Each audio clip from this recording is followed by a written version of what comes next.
उत्तर प्रदेश में 9 सीटों पर होने वाले उपचुनाव से पहले एक बड़ी खबर निकलकर सामने आई है। और खबर यह है कि उपचुनाव से पहले तस्वीर को पलटने का काम किया गया।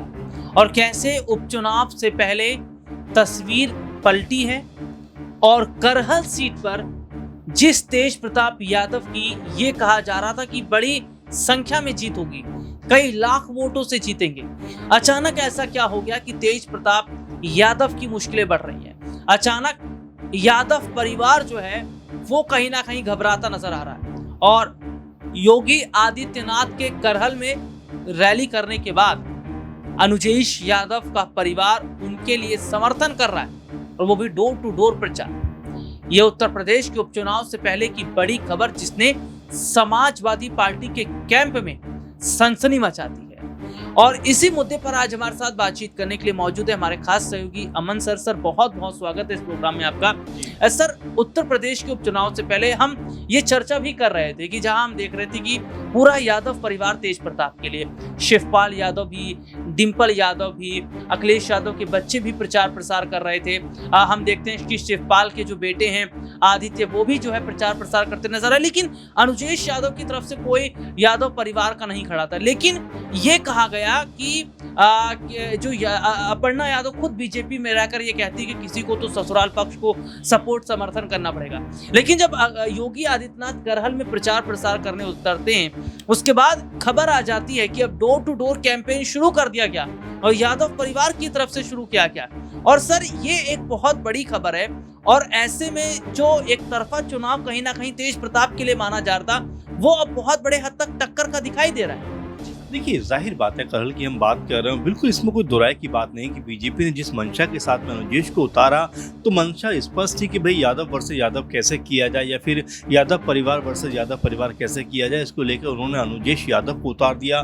जब देखा कि सपा ने करहल से अब तेज प्रताप यादव को चुनाव मैदान में उतार दिया है, उसके बाद जिस तरह का माहौल करहल पे बना, यानी कि अखिलेश यादव, उनकी पत्नी डिंपल यादव और तमाम जो यादव परिवार कुनबा है, वो लगातार तेज प्रताप यादव के लिए वोट मांगता हुआ नजर आया, लगातार लोगों से कम्युनिकेट करता हुआ नजर आया। और चूंकि तेज प्रताप यादव कोई नया नाम नहीं है मैनपुरी के लिए, इससे पहले लोकसभा के उम्मीदवार रह चुके हैं, चुनाव जीत चुके हैं 2014 में यहाँ से, तो यानी कि एक बड़ा नाम कहीं ना कहीं बोल रहे हैं। ऐसे में उनके लिए बहुत मुश्किल नहीं यहाँ पर प्रचार प्रसार करना। लेकिन बीजेपी लगातार जो यहाँ पर अपनी कोशिश ये रही है उनकी कि किस तरह से खुद को मजबूत किया जाए, उसमें सबसे बड़ा कह सकते हैं कि ये निकल कर सामने आया कि क्या यहाँ से बीजेपी जो है अनुजेश के सहारे अपने आप को आगे बढ़ा सकती है। क्या अनुजेश वो नाम है जो बीजेपी को करहल के ऊपर जीत दिला सके? क्योंकि आप देखिए, अखिलेश यादव की जो जीत हुई थी विधानसभा चुनाव में 2022 में, वो एक बड़ी जीत नजर आती है। और यही वजह मानकर चल रहे हैं हर कोई कि यहाँ पर अगर अनुजेश जिस तरह से बीजेपी की तरफ चुनाव में उतरे हैं, तो क्या वो तेज प्रताप यादव का मुकाबला कर सकते हैं? क्या तेज प्रताप यादव को हराने की वो काबिलियत रखते हैं? क्योंकि अब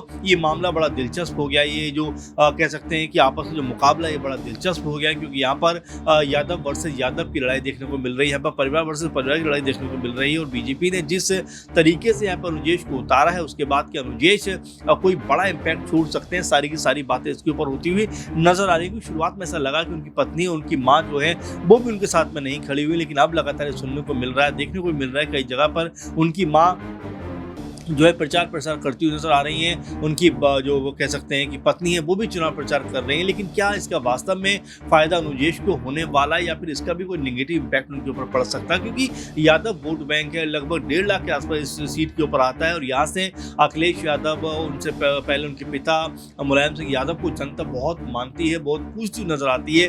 तो ये कहना कि यहाँ पर अनुजेश यादव कोई बहुत बड़ा अंतर पैदा कर सकते हैं, मुझे ऐसा बहुत कम लगता है। क्योंकि तेज प्रताप यादव अनुभवी नेता भी हैं, लोकसभा चुनाव जीत चुके हैं, यहाँ से एक बड़ा नाम रखते हैं अपना। तो यहाँ ये अपने आप में देखने वाली बात होने वाली कि अनुजेश इस लड़ाई में क्या अंतर पैदा कर पाते हैं, किस तरह से खुद को एक मजबूत प्रतिद्वंदी के तौर पर पेश कर पाते हैं। अगर वो ऐसा नहीं कर पाते तो यहाँ पर बीजेपी की किरकिरी होना तय है कि बीजेपी लाख कोशिश के बावजूद भी मैनपुरी के ऊपर अपना इम्पैक्ट नहीं छोड़ पा रही है। मैनपुरी की जो लोकसभा सीट है उसमें तो उनकी जीत होती नहीं, तो अब साथ में विधानसभा की जो सीटें हैं वहां पर भी वो अपने लिए कोई बहुत मजबूत कह सकते हैं जनाधार क्रिएट नहीं कर पा रही है। और यही वजह है कि अब जो भाजपा है उसने अनुजेश यादव को मैदान में उतारा है कि चलिए अगर यादव वर्सेस यादव की लड़ाई होगी तो यहाँ कुछ हद तक फायदा उनको होता हुआ दिखाई पड़ेगा। अब ये देखने वाली बात होने वाली, क्योंकि चुनाव 13 नवंबर को था लेकिन अब ये 20 तारीख को कर दिया गया नवंबर को, तो ऐसे में 3-4 दिन का वक्त रह गया और यहाँ पर जब चुनाव होंगे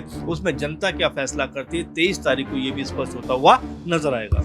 और देखिए वाकई सर ने ये बारीकी से बताया कि जो 23 तारीख को नतीजे हैं उस नतीजे से ये तय हो जाएगा कि कौन जीत रहा है कौन हार रहा है। लेकिन उत्तर प्रदेश के उपचुनाव से पहले जिस तरीके से हम देखते हैं कि अखिलेश यादव के चेहरे पर भी टेंशन जरूर है। अगर टेंशन सर नहीं होती तो रामपुर भागकर नहीं जाते, टेंशन नहीं होती तो आजम खान के परिवार से मुलाकात नहीं करते। सर मैं थोड़ा सा यहाँ पर ये भी जिक्र करना चाहूँगा कि आजम खान के साथ उनके परिवार के साथ रिश्ते अखिलेश यादव के खराब हुए, इसमें नो डाउट, लेकिन यहाँ पर ये भी देखा जा रहा है कि आजम खान के परिवार के साथ जो रिश्ते खराब हुए अखिलेश यादव का, उसका कहीं ना कहीं सर उपचुनाव पर फर्क जरूर पड़ता नजर आएगा। और जो मुसलमान सर जो वोट बैंक है वो कहीं ना कहीं हम देख रहे हैं कि अब वो छिटकते नजर आ रहे हैं, क्योंकि कुछ चंद्रशेखर आजाद के लिए भी जा रहे हैं, कुछ बसपा की तरफ भी जा रहे हैं। तो सर ये जो आजम खान के परिवार के साथ में रिश्ते जो खराब हुए या सपा के साथ जो है हम देखते हैं कि उनकी जो अनबन हो, इसका कितना नुकसान सर उपचुनाव में? राहुल जाहिर बात है आपने मुस्लिमों का जिक्र किया और देखिए मुस्लिमों के सहारे कहीं ना कहीं सपा जो है अपने आप को हमेशा मजबूत करती रही है। अगर हम 2022 के चुनावों की भी बात करें तो सपा को तकरीबन 80% मुस्लिम वोट मिले।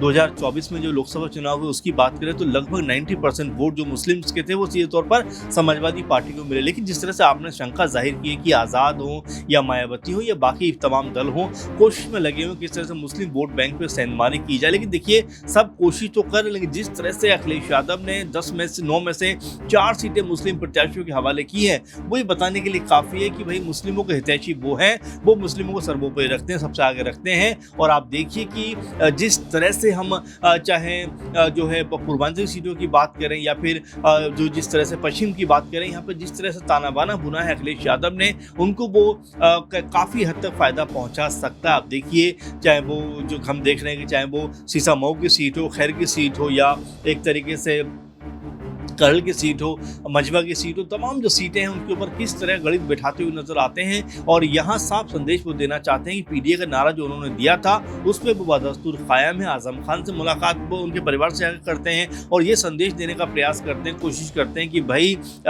जिस तरह से जो अखिलेश यादव है उन्होंने एक बार भी आजम खान का हाथ नहीं छोड़ा है, उनका साथ नहीं छोड़ा है। वहीं आज़ाद भी इस फिक्र में लगे हुए कि इस तरह से मुस्लिम हितैषी वो बन जाए, मुस्लिम वोट बैंक उनकी तरफ आ जाए, क्योंकि वो भी जो है कह सकते हैं आजम खान के बेटे अब्दुल्ला से जिले में मुलाकात करते हैं। तो ये जो तमाम कोशिशें हैं इसमें से किसका प्रयास ज़्यादा भारी पड़ता हुआ दिखाई पड़ेगा, ये अपने आप में बहुत देखना दिलचस्प होने वाला है। क्योंकि नगीना में भी अगर देखा जाए तो आज़ाद को सबसे अधिक मुस्लिम वोट बैंक मिले हैं। तो यहाँ जो मुस्लिम वोट बैंक को साधने की लड़ाई है, क्योंकि बसपा भी आप देख रहे हैं कि लगातार मुस्लिमों के सहारे कह सकते हैं चुनाव जीतती हुई नजर आई, लेकिन जिस तरह से मुस्लिम वोट बैंक छिटका है तो वापस उस वोट बैंक को दोबारा पाना चाहते हैं। यहाँ लड़ाई बड़ी दिलचस्प होती दिखाई पड़ रही है। लेकिन जो यादव वोट बैंक के करल पे वो एक बड़ी भूमिका निभाते हुए नजर आएंगे। अगर वो एक तरफा वोट पड़ता है तो यहाँ यादव को यानी कि तेज प्रताप यादव को जीतने से कोई रोक नहीं सकता। लेकिन अगर वो छिटक जाता है यहाँ पर तो यहाँ बीजेपी के जो अनुजेश हैं वो एक बड़ी भूमिका में कह सकते हैं आते हुए दिखाई पड़ सकते हैं। बहुत बहुत शुक्रिया सर आपका। और वाकई करहल सीट का मुकाबला दिलचस्प इसलिए और हो गया क्योंकि अनुजेश यादव के समर्थन में उनकी मां, उनकी पत्नी उतर आई हैं और डोर टू डोर जो कैंपेन किया जा रहा है इसका कहीं ना कहीं चुनावों पर असर तो पड़ेगा। लेकिन सीधे सीधे तौर पर देखा जा रहा है कि क्या यादव वोट बैंक में सेंध लगाने की जो कोशिश की गई वो भी हो पाएगी। आज के लिए इतना ही और फिलहाल मुझे और सर को इजाजत दीजिए। नमस्कार।